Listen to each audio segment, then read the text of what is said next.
May God, who has begun the good work in you, bring it to fulfillment.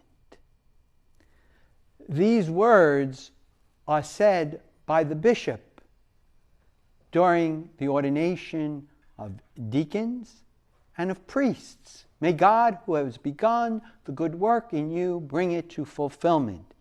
It's a little bit more poetic than the way it is translated in today's first reading from Paul's letter to the Philippians. So it's an echo of this passage with its beautiful prayer. And you know, when the bishop says that to the candidates for ordination, they then go down the aisle usually to prostrate themselves, face down like this on the ground, while the rest of the community prays the litany of the saints. It's a most moving moment when we invoke all the heavenly court to be with us, to pray with us for these men who will be ordained. And what is the prayer? Well, certainly, because of what's said before, the prayer might be that of the one we hear in St. Paul's letter to the Philippians. That same type of prayer.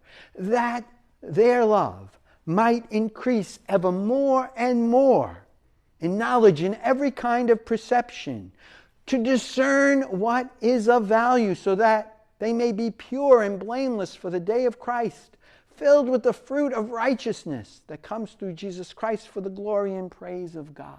What a beautiful prayer for them and for all of us today. Who of us doesn't want to grow and increase more and more in knowledge and perception, in love? Who of us does not need help, the help of God, to discern what is of value? Certainly, we want that of our pastors, that they have pastoral, loving hearts. And we see that in today's gospel. Jesus telling the religious leaders in no uncertain terms that they need pastoral, loving hearts. Yes, there was the law in Deuteronomy about the ox. In fact, the law was that if your neighbor's ox fell into a cistern or fell down, you should pick the ox up, help your neighbor to do that. And so today, we have Jesus healing this man with dropsy. Dropsy. It's a metaphor, you know, for greed. And why is that? Because dropsy meant that you would retain fluid and not be able to process it. And you drink more and more until the organs would begin to shut down. And so, like greed, there's always that desire for more and more and more. Sometimes it's more wealth, more money, more power.